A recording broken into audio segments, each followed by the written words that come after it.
ഈശോമിശിഹായ്ക്ക് സ്തുതിയായിരിക്കട്ടെ. നമുക്കൊരു നിമിഷം പ്രാർത്ഥിക്കാം. പിതാവായ ദൈവമേ, ഞങ്ങളുടെ ജീവിതത്തിൽ എന്തൊക്കെ തീരുമാനമെടുക്കണമെന്നും ഓരോ സന്ദർഭങ്ങളിൽ എങ്ങനെ അനുയോജ്യമായി പെരുമാറണമെന്നും കർത്താവേ നീ ഞങ്ങൾക്ക് പഠിപ്പിച്ചു തരണമേ. പരിശുദ്ധ അമ്മേ, ആ ഒരു കൃപ ലഭിക്കാൻ വേണ്ടി നീ പ്രാർത്ഥിക്കണമേ. ഔസേ പിതാവേ, നീ കൂട്ടായിരിക്കണമേ. പൗലോസ് അപ്പോസ്തലൻ തീത്തോസിന് എഴുതിയ ലേഖനത്തിൽ 3-ാം അധ്യായം അതിൻ്റെ 9 മുതലുള്ള വാക്യങ്ങൾ ഇങ്ങനെ പറയുന്നു: അർത്ഥശൂന്യമായ വാഗ്വാദങ്ങളിലും വംശാവലിയെക്കുറിച്ചുള്ള ചർച്ചകളിലും കലഹങ്ങളിലും നിയമത്തെക്കുറിച്ചുള്ള തർക്കങ്ങളിൽ നിന്ന് ഒഴിഞ്ഞു നിൽക്കുക. അർത്ഥശൂന്യമായ വാഗ്വാദങ്ങളിൽ നിന്നും വംശാവലിയെക്കുറിച്ചുള്ള ചർച്ചകളിൽ നിന്നും കലഹങ്ങളിൽ നിന്നും നിയമത്തെക്കുറിച്ചുള്ള തർക്കങ്ങളിൽ നിന്നും ഒഴിഞ്ഞു നിൽക്കുക. അവ പ്രയോജനരഹിതവും നിഷ്ഫലവുമാണ്. വിഘടിച്ച് നിൽക്കുന്ന ഒരുവനെ 1-2 പ്രാവശ്യം ശാസിച്ചതിന് ശേഷം അനുസരിക്കാത്ത പക്ഷം അവനുമായുള്ള ബന്ധം വിടർത്തുക. വിഘടിച്ച് നിൽക്കുന്ന ഒരുവനെ 1-2 പ്രാവശ്യം ശാസിച്ചതിന് ശേഷം അനുസരിക്കാത്ത പക്ഷം അവനുമായുള്ള ബന്ധം വിടർത്തുക. അവൻ നേർവഴിക്ക് നടക്കാത്തവനും പാപത്തിൽ മുഴുകിയവനുമാണ്. അവൻ തന്നെ തന്നെ കുറ്റവാളിയെന്ന് വിധിച്ചിരിക്കുന്നു. അവൻ തന്നെ തന്നെ കുറ്റവാളിയെന്ന് വിധിച്ചിരിക്കുന്നു. പൗലോസ് അപ്പോസ്തലൻ കുറച്ച്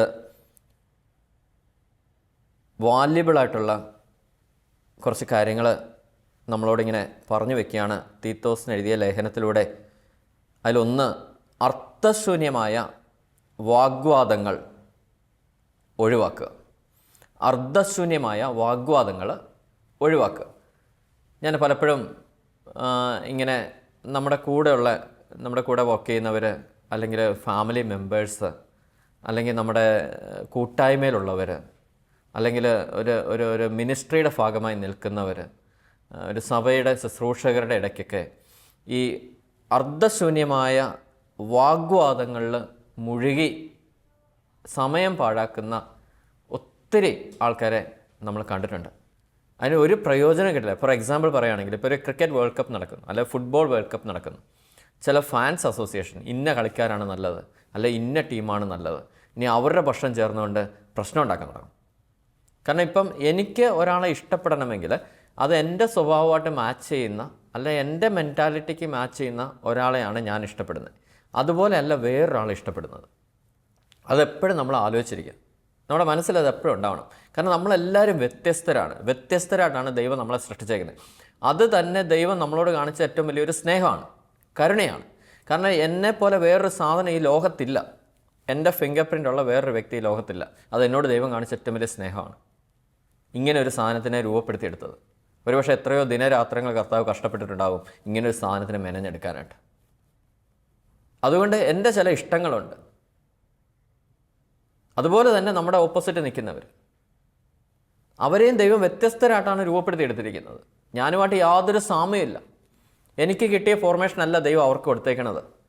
എനിക്ക് തന്ന ജ്ഞാനം അല്ല ദൈവം അവർക്ക് കൊടുത്തേക്കണത്. ഞാൻ പഠിച്ചെടുത്തല്ല അവർ പഠിച്ചേക്കുന്നത്. എൻ്റെ ഇഷ്ടങ്ങളല്ല അവരുടെ ഇഷ്ടങ്ങൾ. കാരണം എനിക്ക് ദൈവം ഫ്രീഡം തന്നിട്ടുണ്ട്. ഇതുപോലെ തന്നെ അവർക്കും ദൈവം ഫ്രീഡം കൊടുത്തിട്ടുണ്ട്. അതുകൊണ്ട് ഓരോരുത്തരും ആരെ ഇഷ്ടപ്പെടുന്നു, ആരെ ഇഷ്ടപ്പെടുന്നില്ല എന്നൊക്കെ അവരുടെ ഫാക്റ്റാണ്. ഒരിക്കലും നമ്മൾ നമ്മുടെ ഇഷ്ടങ്ങൾ മറ്റുള്ളവരുടെ മേൽ അടിച്ചേൽപ്പിക്കാതിരിക്കുക. അങ്ങനെ അടിച്ചേൽപ്പിക്കപ്പെടുന്ന സമയത്താണ് ഈ അർദ്ധശൂന്യമായ വാഗ്വാദങ്ങളിൽ നമ്മൾ ഇടപെടേണ്ടി വരുന്നത്. എന്നിട്ട് നമ്മൾ അങ്ങനെ അടിച്ചേൽപ്പിക്കുമ്പോഴത്തേക്ക് നമ്മളെ ഭാഗം ക്ലിയർ ആക്കാൻ വേണ്ടി നമ്മൾ പലതും അതുങ്ങളെ പറഞ്ഞ് അങ്ങനെ അങ്ങ് ആക്കി തീർക്കും. ഒരു വിഷമത്തിലേക്ക് നയിക്കപ്പെടും. എന്നിട്ട് അതും പറഞ്ഞ് ഭയങ്കര പ്രശ്നം ഉണ്ടാവും. ഇനി ഫാൻസ് ക്ലബ്ബ് കാര്യങ്ങൾ, ഒരു സിനിമ റിലീസായി അതിൻ്റെ പുറകെ പോകും. അല്ലെങ്കിൽ വേറെ എന്തെങ്കിലും ഒരു പൊളിറ്റിക്കൽ സംസാരങ്ങൾ, എലക്ഷൻ കാര്യങ്ങളൊക്കെ വരുമ്പോൾ എന്തിനൊക്കെയോ വേണ്ടി നമ്മൾ അടിയുണ്ടാക്കും. എല്ലാം പ്രയോജനമുള്ള കേസാണ്. പണ്ട് കർത്താവിൻ്റെ കാലത്ത് രാവിലെ കർത്താവ് ഇങ്ങനെ പൊയ്ക്കൊണ്ടിരുന്നപ്പോൾ, യേശു തമ്പുരാൻ ഇങ്ങനെ നടന്ന് പൊയ്ക്കൊണ്ടിരുന്നപ്പോൾ ഒരു മരച്ചോട്ടിലിരുന്ന് ഇങ്ങനെ കുറേ എണ്ണം ഈ അർദ്ധശൂന്യമായ വാഗ്വാദങ്ങളിൽ മുഴുകിയിരിക്കുന്ന കണ്ടു. അവരോട് കർത്താവ് പറഞ്ഞു, നിങ്ങൾ ചെന്ന് പണിയെടുക്കാൻ പറഞ്ഞു. നിങ്ങൾ വയലിൽ ചെന്ന് പണിയെടുക്കുക. കുറേ കഴിഞ്ഞു, 9 മണിയായി. അടുത്ത സ്ട്രീറ്റിൽ പോയപ്പോൾ അവിടെ കുറേ എണ്ണം ഇതുപോലെ ഇരുന്ന് വിഷയം ഉണ്ടാക്കിക്കൊണ്ടിരിക്കുക. അവരോടും കർത്താവ് പറഞ്ഞു, നിങ്ങളും ചെന്ന് വയലിൽ പണിയെടുക്കുക. കുറച്ച് കഴിഞ്ഞ് 12 മണിയായപ്പം വീണ്ടും ഇതുപോലെ ഒരു മരച്ചോട്ടിലിരുന്ന് അല്ല ഒരു ചായക്കടയിലിരുന്ന് ഇതുപോലെ വിഷയം ഉണ്ടാക്കിക്കൊണ്ടിരിക്കുക. അവരോടും പറഞ്ഞു, നിങ്ങൾക്ക് ജോലിയൊന്നുമില്ലേ, ചെന്ന് പണിയെടുക്കുക. ഇനി കുറേ കഴിഞ്ഞിട്ട് 4 മണിയായപ്പോഴത്തേക്ക് വേറെ സ്ട്രീറ്റ് ചെന്നപ്പം അവിടെ ഇതുപോലെ കുറേ എണ്ണം കിടന്ന് അർദ്ധശൂന്യമായ വാഗ്വാദങ്ങളിൽ മുഴുകി സമയം പഴയിക്കൊണ്ടിരിക്കും. അവരോടും പറഞ്ഞു, നിങ്ങളും ചെന്ന് വയലിൽ പണിയെടുക്കാൻ. പ്രത്യേകിച്ച് നമ്മുടെ ഓഫീസുകളിൽ, നമ്മൾ വർക്ക് ചെയ്യുന്ന പ്ലാറ്റ്ഫോമിൽ വർക്കിൽ കോൺസെൻട്രേറ്റ് ചെയ്യുക. അല്ലാതെ ഇങ്ങനത്തെ സംസാരങ്ങളെല്ലാം ഒഴിവാക്കുക പാടെ. കാരണം കമ്പനി നമുക്ക് സാലറി തരുന്നത് ജോലി എടുക്കാൻ വേണ്ടിയാണ്, പണി ചെയ്യാൻ വേണ്ടിയാണ്. എൻ്റെ ആ ഒരു ടൈം ഞാൻ കമ്പനിക്ക് കൊടുത്തിരിക്കുക. എൻ്റെ ഓഫീസ് ടൈം രാവിലെ 9 തൊട്ട് 6:30 വരെയാണ്. ഈ 9 തൊട്ട് 6:30 വരെയുള്ള ടൈം ഞാൻ എൻ്റെ കമ്പനിക്ക് കൊടുത്തിട്ട് അതിൻ്റെ റിവാർഡാണ് ഞാൻ സാലറി ആയിട്ട് വാങ്ങിക്കുന്നത്. അതുകൊണ്ട് കമ്പനിയാണ് തീരുമാനിക്കുന്ന ആ സമയത്ത് ഞാൻ എന്തൊക്കെ ചെയ്യണമെന്ന്. ആ സമയത്ത് ഇങ്ങനെ ഈ അർദ്ധശൂന്യമായ വാഗ്വാദങ്ങളിലൊക്കെ മുഴുകി നമ്മൾ സമയം പാഴാക്കരുത്. അത് കമ്പനിയോട് ചെയ്യുന്ന നീതികേടാണ്. ഓട്ടോമാറ്റിക്കലി അത് നമ്മുടെ യജമാനോട് ചെയ്യുന്ന നീതികേടാണ്. ആ യജമാനോട് നീതികേട് കാണിച്ചു കഴിഞ്ഞാൽ ഓട്ടോമാറ്റിക്കലി ദൈവത്തോട് നമ്മൾ നീതികേട് കാണിക്കുക. അത് പ്രശ്നമാകും. അതുകൊണ്ട് നമ്മുടെ കുടുംബത്തിനകത്തിരുന്ന് ഇങ്ങനെ സംസാരിക്കാതിരിക്കുക. കാരണം അത് കുടുംബത്തിൻ്റെ കാര്യങ്ങൾ ചർച്ച ചെയ്യുക, വേണ്ടാത്ത കാര്യങ്ങൾ നമ്മൾ ചർച്ച ചെയ്യാതിരിക്കുക. അപ്പം ഈ അർദ്ധശൂന്യമായ വാഗ്വാദങ്ങളിൽ നമ്മൾ മുഴുകാൻ പാടില്ല. പിന്നെ വംശാവലിയെക്കുറിച്ചുള്ള ചർച്ചകൾ ഒഴിവാക്കുക, പാരമ്പര്യത്തെക്കുറിച്ചുള്ള ചർച്ചകൾ ഒഴിവാക്കുക. കർത്താവ് വ്യക്തമായിട്ട് പറയുന്നത് മുമ്പന്മാർ പിമ്പന്മാരും പിമ്പന്മാർ മുമ്പന്മാരും ആകും. കാരണം ഞാനൊക്കെ അനുഭവിച്ചിട്ടുണ്ട് ഒരുപാട്. ഒന്ന്, ഞാനിങ്ങനെ കൺവേർട്ട് ചെയ്ത് വന്ന ഒരാളാണ്. കൺവേർട്ട് ചെയ്ത് വന്നു കഴിഞ്ഞപ്പോഴത്തേക്ക് നമ്മൾ ഒത്തിരി പറഞ്ഞറിയിക്കാൻ പറ്റത്തില്ല ആ വിഷമങ്ങളൊന്നും. അതുപോലെ അനുഭവിച്ചിട്ടുണ്ട്. കാരണം അത് ദൈവം അനുവദിച്ചതാണ്. അത് ഇന്ന് എനിക്ക് മനസ്സിലാവുന്നുണ്ട്. കാരണം ദൈവത്തിന് എപ്പോഴും ഒരു ഇൻറ്റിമസി ഉണ്ട്, ദൈവത്തോട് മാത്രം ചേർന്ന് നിൽക്കുകയാണ്. ബാക്കി എല്ലായിടത്തും ദൈവം കട്ട് ചെയ്യിപ്പിക്കും. അതുകൊണ്ടാണ് കർത്താവ് പറഞ്ഞത്, ഞാൻ സമാധാനമല്ല വാളാ കൊണ്ടുവന്നിരിക്കുന്നത്. അപ്പൻ മകനെതിരെ തിരിയും, മരുമകൾ അമ്മായിമ്മയ്ക്കെതിരെ തിരിയും, ഞാൻ ഭിന്നത ഉളവാക്കും എന്നൊക്കെ കർത്താവ് പറഞ്ഞു വെച്ചേക്കുന്നത് അവിടെ ആ ഒരു അർത്ഥത്തിലാണ്. കാരണം ദൈവത്തിന് എപ്പോഴും ഒരു ഇൻറ്റിമസി, ദൈവമായിട്ട് മാത്രം, അവനുമായിട്ട് മാത്രം, അവനോട് മാത്രം എന്നൊക്കെ ഒരു ഇൻറ്റിമസി എപ്പോഴും കീപ്പ് ചെയ്യുന്ന ഒരാളാണ് ഈ കർത്താവ്. അതുകൊണ്ട് അങ്ങനെയൊക്കെ ഇങ്ങനെ പൊയ്ക്കൊണ്ടിരുന്ന ആദ്യമൊന്നും ഇതൊന്നും മനസ്സിലാവാത്തപ്പോഴത്തേക്ക് നമ്മൾ ഒത്തിരിയേറെ ഒറ്റപ്പെടലുകളൊക്കെ അനുഭവിക്കേണ്ടി വന്നിട്ടുണ്ട്. എന്നെയൊന്നും ഇങ്ങനെ വന്ന ഒരാളായതുകൊണ്ട് ആ ഒരു വേർതിരിവ് എപ്പോഴും നമുക്ക് ഒന്ന് അനുഭവിക്കേണ്ടി വന്നിട്ടുണ്ട്. അത് അപ്പോൾ ഈ ഒരു വംശാവലിയുടെ ഒരു പേര് പറഞ്ഞ് ഒത്തിരിയേറെ ദുഃഖങ്ങളിലൂടെ ഞാനൊക്കെ കടക്കേണ്ടി വന്നിട്ടുണ്ടായിരുന്നു. കാരണം നമുക്ക് പറയാനൊരു പാരമ്പര്യമോ കാര്യങ്ങളൊന്നും ഇല്ലല്ലോ, ഒന്നിങ്ങനെ വന്നതല്ലേ. അപ്പോൾ അങ്ങനെ വന്നു കഴിഞ്ഞപ്പോഴത്തേക്ക് നമുക്ക് ഒത്തിരിയേറെ മാറ്റി നിർത്തലുകൾ, ഒറ്റപ്പെടലുകൾ, ഒരു കല്യാണത്തിനൊന്നും വിളിക്കില്ല, അങ്ങനെയൊക്കെ കുറച്ച് ദിവസങ്ങളിങ്ങനെ ഒരു സഹനത്തിലൂടെ നമ്മൾ കടക്കേണ്ടി വന്നു. അത് ദൈവം അനുവദിച്ചതാണ് ശരിക്കും. ആ സിറ്റുവേഷനൊക്കെ ഇന്ന് മാറി. ഇന്ന് ദൈവം നമുക്ക് നല്ലൊരു മാന്യസ്ഥാനവും കാര്യങ്ങളെല്ലാം കർത്താവ് തന്നിട്ടുണ്ട്. അത് ദൈവം വചനത്തിലൊക്കെ ഇങ്ങനെ പറയുന്നുണ്ടല്ലോ. കാരണം എൻ്റെ പഴയ ഒരു സമുദായത്തിലോട്ടൊക്കെ നോക്കിക്കഴിഞ്ഞാൽ, അങ്ങോട്ടൊക്കെ നോക്കിക്കഴിഞ്ഞാൽ ഒരു പടക്കുടുംബമാണ്. അങ്ങോട്ടൊന്നും എനിക്ക് പോകത്തില്ല, നമുക്ക് പോകാനും പറ്റില്ല. പലപ്പോഴും ഈശോ എന്നോട് പറഞ്ഞിട്ടുണ്ട്, നിന്നെ സഭയിലേക്ക് വിളിച്ചത് ഞാനാണ്, സഭയിൽ നീ എന്നെ മാത്രം കണ്ടാൽ മതി. നിന്നെ സഭയിലേക്ക് വിളിച്ചത് ഞാനാണ്, സഭയിൽ നീ എന്നെ മാത്രം കണ്ടാൽ മതി. ആ അവനെ മാത്രം കാണാനുള്ള ആ ഒരു മെൻറ്റാലിറ്റിയിലേക്ക് നമ്മളെ എത്തിപ്പിടിപ്പിക്കാൻ വേണ്ടിയാണ് ഇങ്ങനത്തെ അനുഭവത്തിലൂടെ എല്ലാം ദൈവം നമ്മളെ കടത്തിവിടുന്നത്. അതൊക്കെ പിന്നീടാണ് നമുക്കത് മനസ്സിലാകുന്നത്. പക്ഷേ അത് അനുഭവിക്കുന്നൊരു സമയത്ത് നമുക്ക് വല്ലാത്തൊരു വിഷമം തോന്നും. കാരണം ഒരിക്കലും നമ്മളങ്ങനെ സംസാരിക്കരുത്, ആരും സംസാരിക്കരുത്. കാരണം ഇതൊക്കെ അർദ്ധശൂന്യമാണ്. കാരണം ദൈവമായിട്ട് എന്തുമാത്രം ഇൻറ്റിമസി ഒരാളെ കീപ്പ് ചെയ്യുന്നു, അതിനെ ബേസ് ചെയ്താണ് ദൈവം ആ വ്യക്തിയെ അനുഗ്രഹിക്കുന്നതും അനുഗ്രഹിക്കാത്തതും. പാരമ്പര്യം പറഞ്ഞുകൊണ്ടിരുന്നിട്ട് എന്ത് കാര്യം? പാരമ്പര്യത്തെക്കുറിച്ചുള്ള, വംശാവലിയെക്കുറിച്ചുള്ള ചർച്ചകളിൽ നിന്ന് നിങ്ങൾ ഒഴിഞ്ഞു നിൽക്കുക. കാരണം അങ്ങനെയൊക്കെ ഒരു ഡിസ്കഷൻ കാര്യങ്ങളൊക്കെ വന്നു കഴിഞ്ഞാൽ അത് സംസാരിച്ചുകൊണ്ടിരിക്കത്തേ ഉള്ളൂ, ബാക്കി മുമ്പോട്ട് പോകത്തില്ല. അതിന് ഒരു പ്രയോജനമില്ല. കാരണം അതിലല്ല ദൈവം നമ്മളെ നോക്കുന്നത്. അല്ലെങ്കിൽ ഇങ്ങനെ ഹെറിഡിറ്റിയെക്കുറിച്ച് വിഷയം ഉണ്ടാക്കുന്നു, നമ്മുടെ പൂർവികരെക്കുറിച്ച് വിഷയം ഉണ്ടാക്കുന്നു. അതിലെല്ലാം വലിയ പ്രശ്നങ്ങൾ നമുക്കുണ്ട് ഓൾറെഡി, നമ്മുടെ ഫാമിലിയിലുണ്ട്, അല്ലെങ്കിൽ നമ്മുടെ വ്യക്തിപരമായ ജീവിതത്തിൽ 100 കൂട്ടം പ്രശ്നങ്ങളുണ്ട്. അതിനൊക്കെ ഒരു സൊല്യൂഷൻ ആദ്യം കണ്ടുപിടിക്കാൻ, അത് കഴിഞ്ഞിട്ട് നമുക്ക് പുറത്തോട്ട് പോകാം. ആദ്യം വ്യക്തിപരമായ എൻ്റെ ജീവിതത്തിൽ ഞാൻ അനുഭവിക്കുന്ന ചില പ്രശ്നങ്ങൾക്ക് സൊല്യൂഷൻ ആദ്യം കണ്ടുപിടിക്കുക, അതിന് കാരണം എന്താണെന്ന് കണ്ടുപിടിക്കുക. അത് കഴിഞ്ഞിട്ട് പയ്യെ വെളിയിലോട്ട് ഇറങ്ങിയിട്ട് നമ്മുടെ ജീവിത പങ്കാളി ആ ഒരു സെല്ലിലേക്ക് എത്ത്, അത് കഴിഞ്ഞ് മക്കളുടെ സെല്ലിലേക്ക് എത്ത്, അത് കഴിഞ്ഞ് ഭവനത്തിലേക്ക് എത്ത്, അത് കഴിഞ്ഞിട്ട് പുറത്തോട്ട് പോയാൽ മതി നമ്മൾ. അതുകൊണ്ട് അങ്ങനെയുള്ള സംസാരങ്ങൾ കാര്യങ്ങളൊക്കെ ഒഴിവാക്കുന്നതാണ് നല്ലതെന്നാണ് അപ്പസ്തലൻ നമ്മളോട് പറഞ്ഞു തരുന്നത്. ഈ പറയുന്ന ഞാനും ഇതൊക്കെ ചർച്ച ചെയ്ത് ഒത്തിരിയേറെ സമയങ്ങൾ പാഴാക്കിയ ഒരു വ്യക്തിയാണ്. കാരണം ദൈവത്തോട് ഞാൻ മാപ്പ് ചോദിക്കുന്നു. കാരണം എന്താണെന്ന് വെച്ചാൽ ആ സമയം മൊത്തം ഞാൻ പാഴാക്കിയിട്ടുണ്ട് ഇങ്ങനെ അനാവശ്യമായ ചർച്ചകൾ കാര്യങ്ങൾ. ഇനി നിയമത്തെക്കുറിച്ചുള്ള തർക്കങ്ങളിൽ നിന്ന് ഒഴിഞ്ഞു നിൽക്കുക. നിയമത്തെക്കുറിച്ചുള്ള തർക്കങ്ങളിൽ നിന്ന് ഇതിങ്ങനെ റൂൾസ് ഉണ്ട്, അതിങ്ങനെ റൂൾസ് ഉണ്ട്, അതാണ് ഇതാണ്, ഇങ്ങനെയാണ് അങ്ങനെയുള്ള അനാവശ്യമായ തർക്കങ്ങളെല്ലാം നമ്മൾ ഒഴിവാക്കുക. ഞാനിങ്ങനെ ഓർക്കുന്നുണ്ട്, ഞാൻ വണ്ടിയൊക്കെ ഡ്രൈവ് ചെയ്ത് 4 വീലറൊക്കെ ഡ്രൈവ് ചെയ്ത് തുടങ്ങുന്ന ഒരു കാലഘട്ടം ഉണ്ടായിരുന്നു. അപ്പോൾ ആ ഒരു തുടങ്ങുന്ന കാലഘട്ടത്തിൽ ഞാനിങ്ങനെ വാട്സപ്പിലൊരു മെസ്സേജ് വന്നു. ഒരാൾ പണ്ട് ഒരു ആശാനാണ്, ഡ്രൈവിംഗ് പഠിപ്പിച്ചു കൊടുക്കുന്ന ഒരു ആശാനാണ്. ആ ആശാൻ വരുന്ന സ്റ്റുഡൻസിന് 3-4 ഉപദേശങ്ങൾ കൊടുക്കും. ഈ ഉപദേശങ്ങളൊന്ന് മനസ്സിൽ കയറി കഴിഞ്ഞാൽ നമുക്കൊരു 95% അപകടങ്ങളും ഒഴിവാക്കാമെന്നാണ് പറയുന്നത്. അപ്പോൾ ആ കൊടുക്കുന്ന ഉപദേശം ഇത്രയേ ഉള്ളൂ. അതായത് അയാൾ ആദ്യം പറയുന്നൊരു കാര്യം ഇതാണ്: റോഡിൽ ഇറങ്ങുന്നവന്മാർ മുഴുവൻ ഭ്രാന്തന്മാരാണ് എന്നൊരു മെൻറ്റാലിറ്റി നമുക്ക് എപ്പോഴും ഉണ്ടാവണം. റോഡിൽ ഇറങ്ങുന്നവർ മുഴുവൻ ഭ്രാന്തന്മാരാണ് എന്നൊരു മെൻറ്റാലിറ്റി നമുക്കെപ്പോഴും കീപ്പ് ചെയ്യുന്നത് നല്ലതാണ്. ഇനി നമ്മൾ ഒരിക്കലും വാശി പിടിക്കരുത്. ലെഫ്റ്റിലോട്ട് തിരിയുന്ന ഒരു വണ്ടി ലെഫ്റ്റ് ഇൻഡിക്കേറ്റർ ഇട്ട് വേണം ലെഫ്റ്റിലോട്ട് തിരിയാൻ. അത് നിയമമാണ്. ആ നിയമം മറ്റുള്ളവർ പാലിക്കും എന്ന് നീ വാശി പിടിക്കരുത്. നീ എപ്പോഴും മനസ്സിലാക്കേണ്ട ഒരു കാര്യം ഇത്രയേ ഉള്ളൂ: നിനക്ക് മാത്രമേ നിയമം അറിയത്തുള്ളൂ, വേറെ ആർക്കും നിയമം അറിയത്തില്ല. അത് നീ എപ്പോഴും ചിന്തിച്ചോണം. എന്നിട്ട് അവരോട് നീ നിയമത്തെക്കുറിച്ച് സംസാരിക്കാനായിട്ട് നീ പോകരുത്. ഇങ്ങനത്തെ കുറച്ച് കാര്യങ്ങളൊന്ന് ശ്രദ്ധിച്ചു കഴിഞ്ഞാൽ നമുക്കൊരു 95% അപകടങ്ങളും ഒഴിവാക്കാം എന്നാണ് പറയുന്നത്. അത് ശരിയാണ്, ഞാൻ ശ്രദ്ധിക്കാൻ തുടങ്ങി. അതിനു മുമ്പ് ഞാനിങ്ങനെ വാശി പിടിക്കുമായിരുന്നു. അതായത് ഇപ്പോൾ വണ്ടി ഓടിച്ചുകൊണ്ട് പോകുമ്പോഴത്തേക്ക് ഒരാൾ റോങ് സൈഡ് കയറി കഴിഞ്ഞാൽ ഞാൻ നിർത്തി ചീത്ത പറയും. വണ്ടി നിർത്തി ചീത്ത പറയും. എന്നിട്ട് എൻ്റെ പുറകെ കിടന്ന് ഓൺ അടിച്ചു കഴിഞ്ഞാൽ എനിക്ക് സഹിക്കത്തില്ല. ഞാൻ അവനെ ഫ്രണ്ടിൽ കയറ്റി വിട്ടിട്ട് അവൻ്റെ പുറകെ കിടന്ന് ഞാൻ ഓൺ അടിക്കും. കാരണം അങ്ങനത്തെ ചില വൃത്തികെട്ട ശീലങ്ങളൊക്കെ എനിക്കുണ്ടായിരുന്നു. എന്നിട്ട് കറക്റ്റ് റൂൾസ് ആൻഡ് റെഗുലേഷൻസ് ഒക്കെ ബാക്കിയുള്ളവർ കീപ്പ് ചെയ്യണം. ഇങ്ങനെ ഭയങ്കര മെൻറ്റാലിറ്റി ആയിരുന്നു. അതെല്ലാം കഴിഞ്ഞപ്പോഴത്തേക്ക് ഞാൻ ആ സംഭവങ്ങളെല്ലാം വിട്ടിട്ട് ഞാൻ മിണ്ടാതെ ഗ്ലാസും പൊട്ടിയിട്ട് വണ്ടി ഓടിച്ചുകൊണ്ട് പോകും. ഇനി വേറൊരാൾ എന്തെങ്കിലും റോങ് ഒക്കെ കയറി എന്നെ ചീത്ത പറഞ്ഞപ്പോൾ ഞാൻ മൈൻഡ് ചെയ്യത്തില്ല. പലപ്പോഴും പറയാറുണ്ട്, എനിക്കറിയാം. കാരണം നമ്മൾ ഇടയ്ക്ക് ഇങ്ങനെയൊക്കെ കുത്തിക്കയറ്റിയൊക്കെ ഇങ്ങനെ പോകുമ്പോഴത്തേക്ക് ആരെങ്കിലുമൊക്കെ നല്ല ചീത്ത പറയും. അപ്പോൾ ഞാൻ ഗ്ലാസ് കയറ്റിയിടും. എന്നിട്ട് ഒന്നും മൈൻഡ് ചെയ്യത്തില്ല, മിണ്ടാതെ പോയിക്കൊണ്ടിരിക്കും. അപ്പം പിന്നെ അയാൾക്ക് എന്തിനു പറഞ്ഞു എന്നൊരു മെൻറ്റാലിറ്റിയിൽ അയാളൊക്കെ പോകും.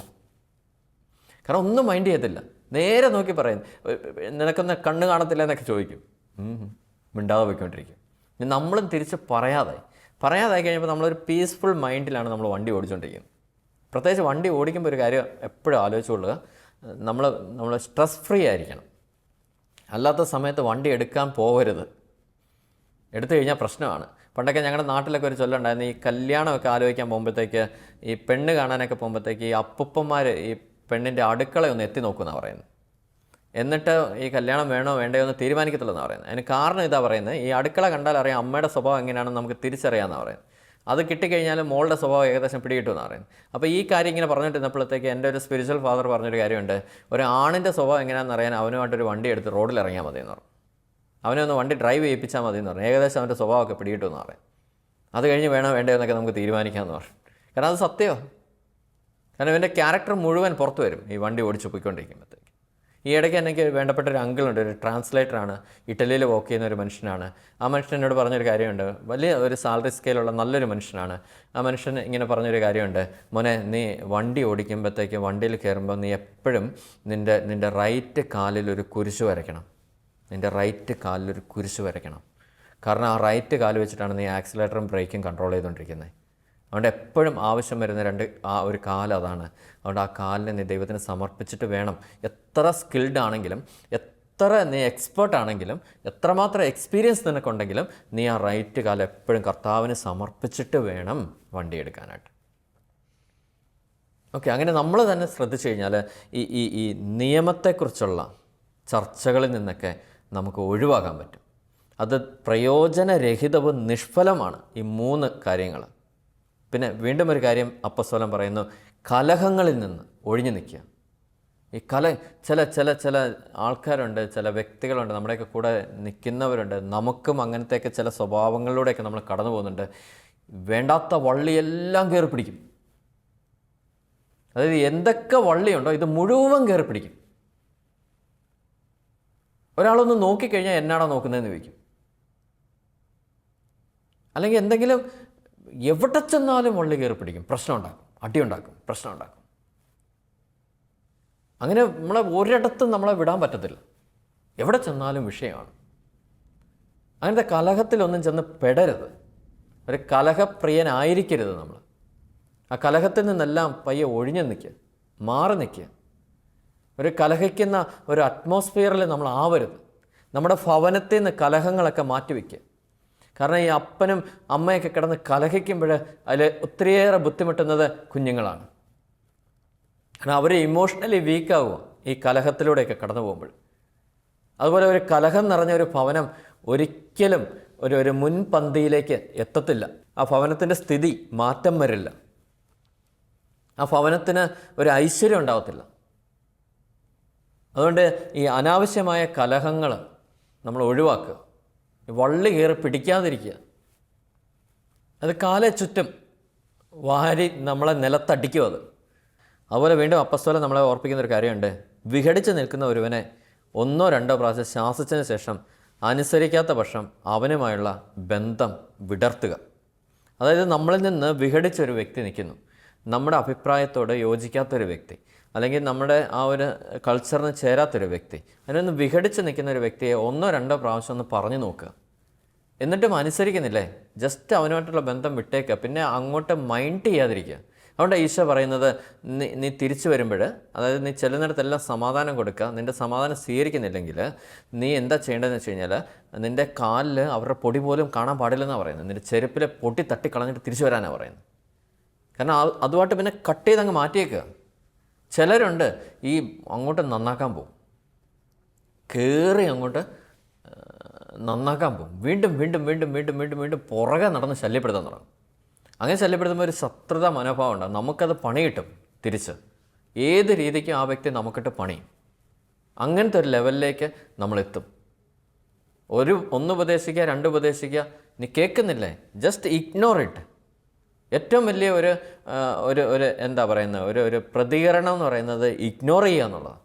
ഞാനൊക്കെ ഇപ്പോൾ മൈൻഡ് ചെയ്യത്തില്ല. എന്നെയൊക്കെ എൻ്റെ ഓണർ പഠിപ്പിച്ചൊരു കാര്യമുണ്ട്. ഇങ്ങനെ വാല് പൊക്കി തുടങ്ങുമ്പോൾ, എന്തെങ്കിലും വിഷയം ഉണ്ടാക്കി തുടങ്ങുമ്പോൾ പുള്ളി എടുക്കുന്നൊരു നിലപാടുണ്ടെന്ന് മൈൻഡ് ചെയ്യത്തില്ല, ഒരു വിലയും കൊടുക്കത്തില്ല.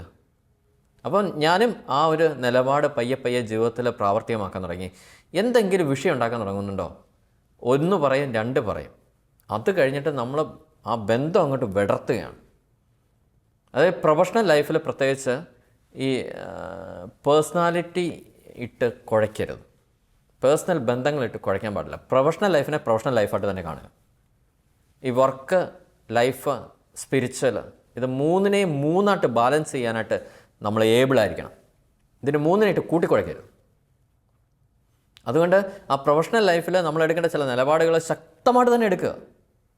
അതിനകത്തൊരു പേഴ്സണൽ റിലേഷനൊന്നും നോക്കേണ്ട ആവശ്യമൊന്നുമില്ല, ഒരാവശ്യമില്ല അതിനകത്ത്.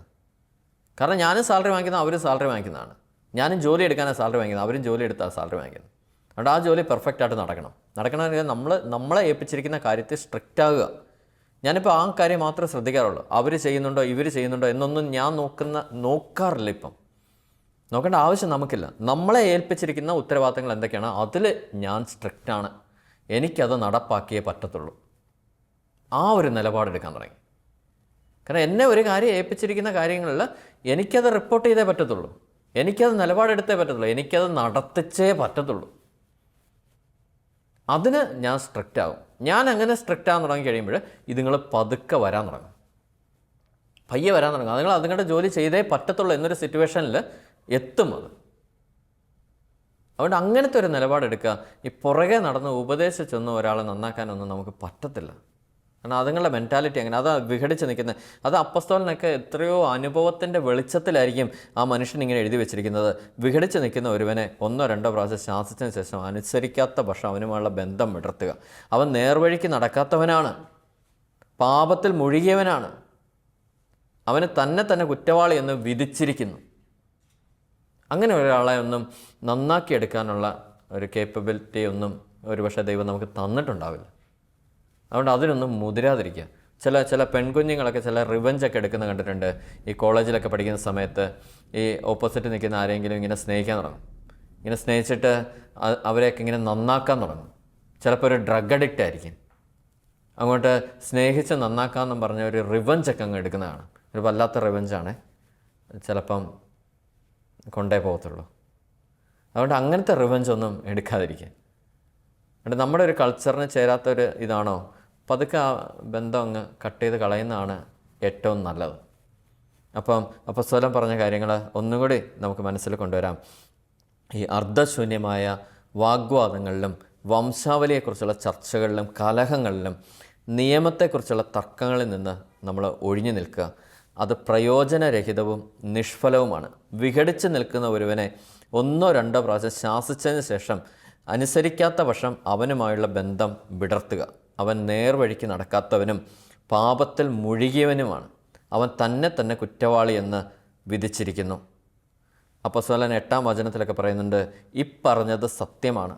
ദൈവത്തിൽ വിശ്വസിച്ചവർ സത്പ്രവർത്തികൾ ചെയ്യുന്നതിൽ ജാഗരൂകരായിരിക്കാൻ വേണ്ടി ഇക്കാര്യങ്ങളിൽ നീ സമ്മർദ്ദം ചെലുത്തണമെന്ന് ഞാൻ ആഗ്രഹിക്കുന്നു. അപ്പോസ്തലൻ പറയുന്നുണ്ട്, ഈ കാര്യങ്ങളിൽ നീ സമ്മർദ്ദം ചെലുത്തണം എന്ന് ഞാൻ ആഗ്രഹിക്കുന്നു. ഇവയെല്ലാം ശ്രേഷ്ഠവും മനുഷ്യന് പ്രയോജനകരവുമാണ്. അതുകൊണ്ട് നമ്മുടെ കുടുംബത്തിൽ നമ്മൾ ഈ അപ്പോസ്തലൻ പറഞ്ഞ ഉപദേശങ്ങൾ നമ്മുടെ ജീവിതത്തിൽ പ്രാവർത്തികമാക്കാം. പരിശുദ്ധാത്മാവിനാൽ നിറഞ്ഞാണ് അപ്പോസ്തലൻ അത് അവിടെ എഴുതി വച്ചിരിക്കുന്നത്. ബൈബിളിലെ വചനമാണ്.